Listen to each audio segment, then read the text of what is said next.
কার্যক্রম নিষিদ্ধ আওয়ামী লীগ 50 জন প্রার্থীকে টার্গেট কিলিং এর পরিকল্পনা করেছে। তাদের মধ্যে গুলিবিদ্ধ হওয়া ওসমান হাদি ছিলেন অন্যতম টার্গেট করা অন্য প্রার্থীদের উপরও হামলার আশঙ্কা করছেন তিনি।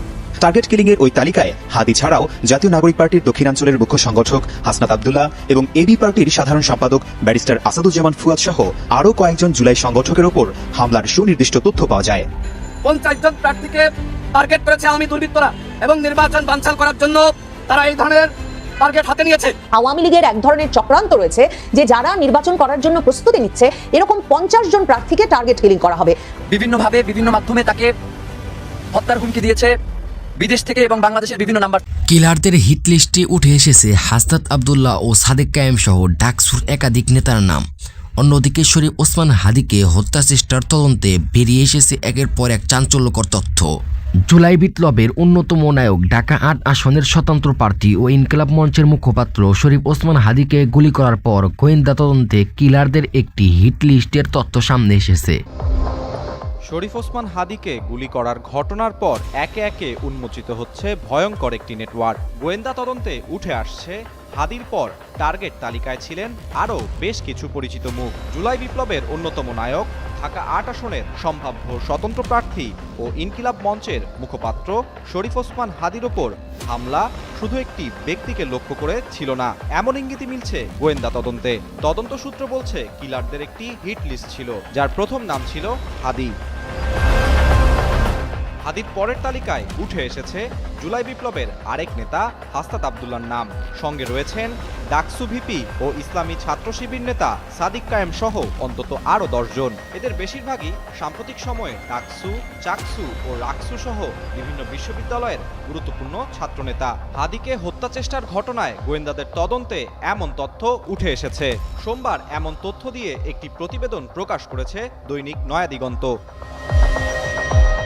তদন্ত সূত্র বলছে, ত্রয়োদশ জাতীয় সংসদ নির্বাচন বানচাল করতেই ভারতে বসে কার্যক্রম নিষিদ্ধ আওয়ামী লীগের নেতাকর্মীরা গণঅভ্যুত্থানের নেতা, বুদ্ধিজীবী এবং সাংবাদিকদেরও টার্গেট করে হত্যার মিশন বাস্তবায়নে মাঠে নেমেছে। তাদের চ্যালেঞ্জ, নির্বাচনকে বানচাল করে পরিস্থিতি অস্থিতিশীল করতে চায় তারা। এ লক্ষ্যে বড় ধরনের নাশকতা পরিকল্পনা রয়েছে। ওই তালিকায় প্রথমেই ছিল ওসমান হাদির নাম।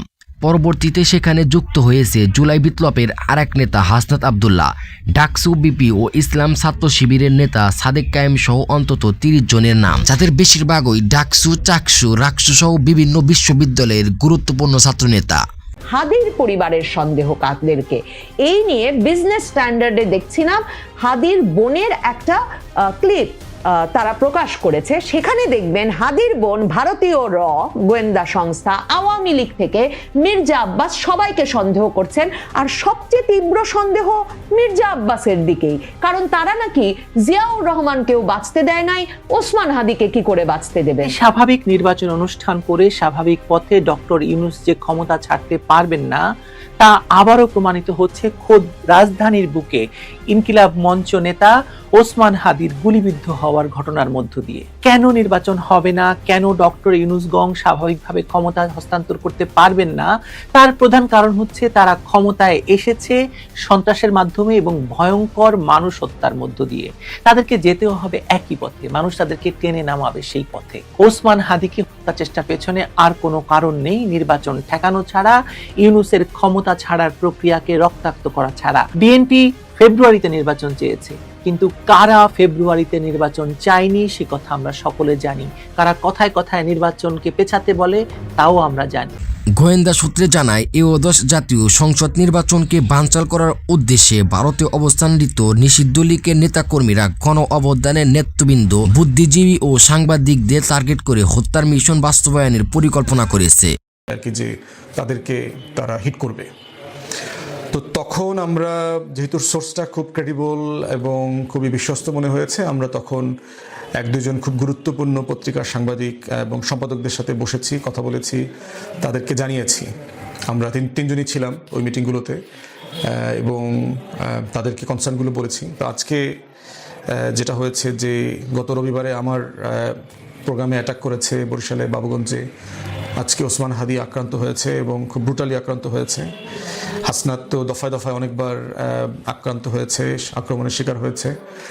তো সেই বাস্তবতায় সবাই আমাদের নিরাপত্তা নিয়ে যেমন চিন্তিত, প্রচুর মেসেজ আমরা পাচ্ছি। গুলিবিদ্ধ হওয়া শরীফ ওসমান হাদির পর তাহলে কি এবার নেক্সট টার্গেট হাসনাত আব্দুল্লাহ, নাকি এর পিছনে লুকিয়ে আছে আরো কোনো বড় ষড়যন্ত্র? বিস্তারিত জানতে দেখুন রিপোর্টে।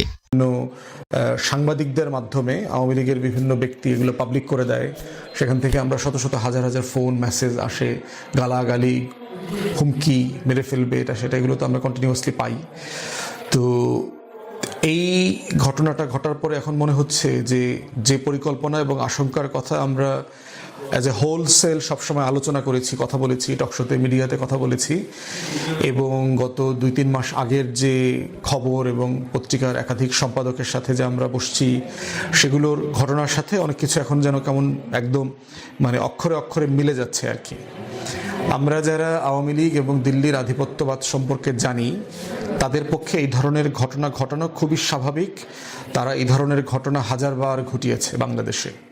কিন্তু একজন প্রার্থী যদি নিজের জীবনের নিরাপত্তা না পায়, তাহলে এই দেশের সাধারণ মানুষের নিরাপত্তা কোথায়? কে দেবে? কোথায় দাঁড়াবে?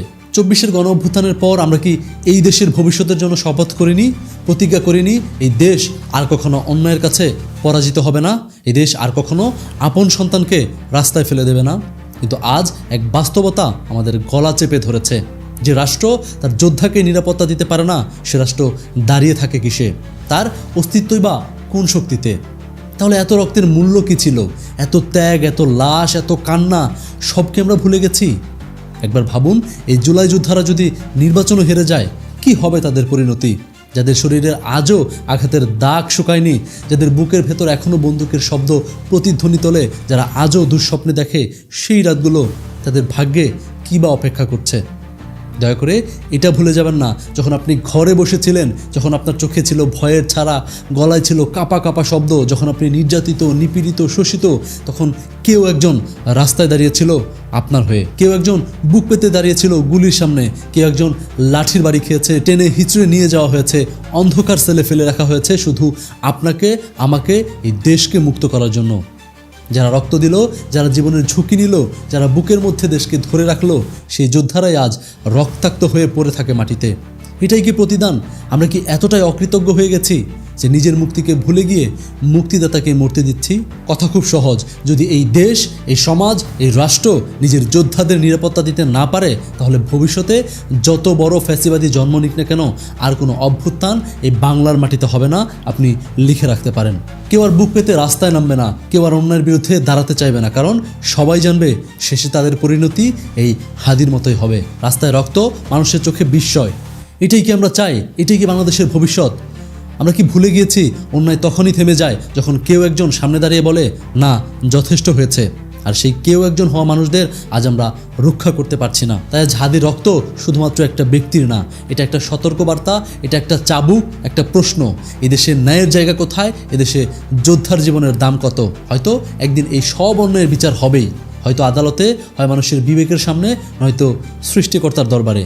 কিন্তু আজ এই মুহূর্তে আমরা হাদিদের রক্ষা করতে ব্যর্থ হলে ভবিষ্যতে প্রতিটি অবিচারে আমাদেরই দায় থাকবে।